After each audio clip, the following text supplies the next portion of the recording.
I'm Aiman, and welcome back to another one of my auto repair videos. In today's video, I'm going to show you how to remove and replace the CV axle or drive shaft for a 2016 to 2020 Honda Civic, also known as a Honda Civic X or a Honda Civic 10th generation. So we're going to get right into it.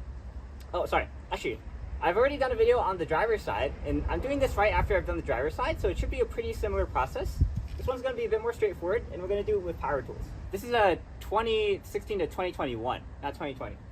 So, first off, if we're just using power tools, we'll need to take off the tire, and then we're going to take off the spindle nut that's inside here. And for that, we're going to need a 19 millimeter for the nuts, and then a 36 millimeter for the spindle nut, and then a 17 millimeter for 3 nuts on the bottom. Now, if you don't have power tools, there's a separate video. There's a separate process for taking this out because your car needs to be on the ground for you to do a lot of the operations. So go check out my separate video on how to, first off, take off the center cap without power tools, because you need to take that off. And then second off, how to take off the spindle nut without power tools. Okay, back to business.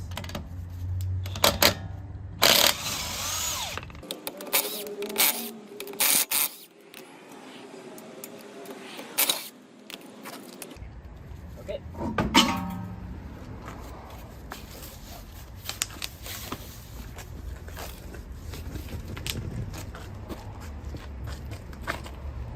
So next step is we're going to take off this spindle nut, and to take it off, we have to make sure that this little notch that's carved into it, or that's beat into it, is unnotched. We got to pry it out so that we can spin this out. So take some screwdriver, preferably one that fits in the slot, and unpry it. So this one's a bit too thick, so let me get a thinner and stronger one. So sometimes you can do this without using the hammer to chisel it out, but let's see. Let me just get it in there and then try prying it out.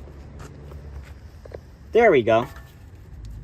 If you watched my last video, I actually broke the screwdriver, so you might have to be very careful. And look, now it's bent. So definitely use a nice and strong screwdriver for this. I'm going to see if this is enough to take it out. It probably is, but we shall see. So now we have a 36 millimeter.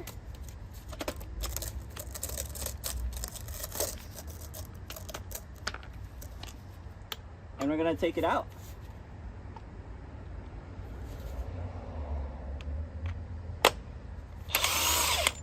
I have it set to maximum, and we'll see if it can do the job. Whew. Wow. I didn't expect it to do it so easily, actually. That was kind of faster than I expected. Wow. So that's the spindle nut taken off. And the next step is there's 3 nuts on the bottom that connect the lower control arm to a ball joint that's on this assembly. All right, and before we get to that, we're just gonna knock this a little bit to dislodge it, so that when you take out the bolt, it's easier to move everything around. Okay, and we'll knock it out a bit more after we've taken off those bottom bolts. Okay, so you get some 17 millimeter sockets.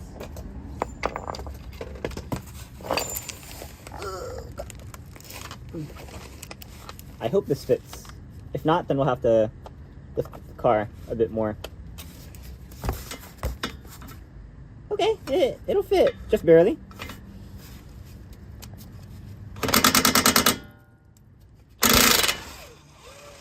Okay, there's one of them. There's the second one.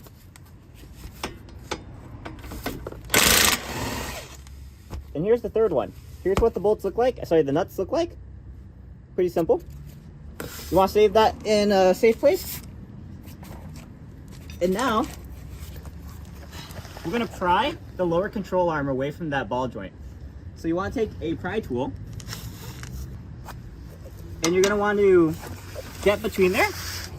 There's a little nice divot right here between these two bolts. Now you can insert this and try to separate them. Just to help a bit more, I'm going to knock the thing just a tiny bit more. And be careful, this can be a pinch hazard, so just be safe while doing this.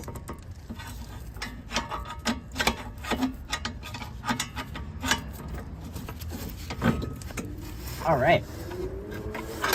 So now the lower control arm is separated from the ball joint here. And this is a bit easier to move around. And just to give it a bit more freedom, we can pull down the lower control arm and get that last bolt out. There we go.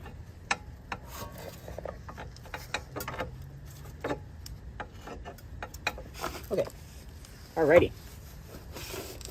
Whew. Next step is we're going to take out the CV axle. So this is going to first require us to knock it out fully from here. Now that it's not held in place by this ball joint, now we should be able to knock it out.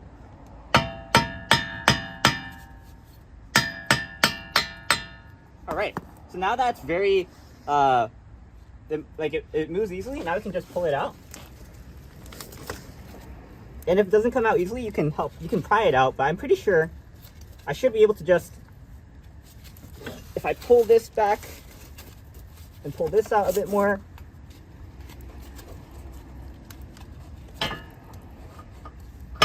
finagle it out. Whew. There we go. Whew. Wow. Nicely done. Next step is, and you might need a oil pan or a drain pan for this, we're going to pry it out from the transmission. All right, so now we're under the car. You want to remove this bottom panel, and I'll leave it to my editor to figure out how to insert a clip of us showing you how to take out the bottom panel. But after you've taken off the bottom panel, now we have access to the connection point between the transmission and the CV axle, right here.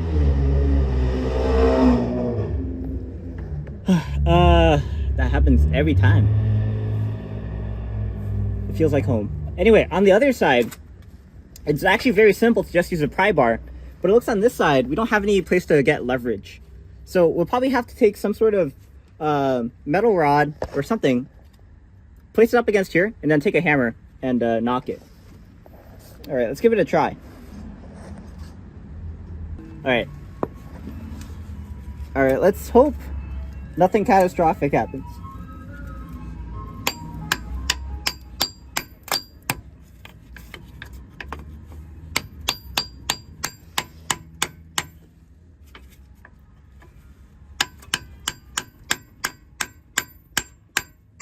There we go.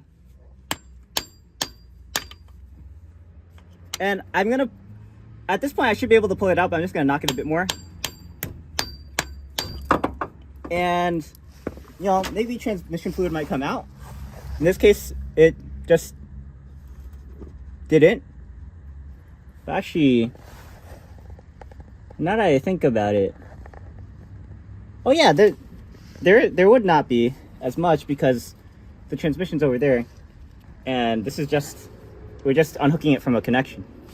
Okay, so I guess I didn't have to be as worried, but just in case, you should have a drain pan anyway, just to be safe. Okay, when all is said and done,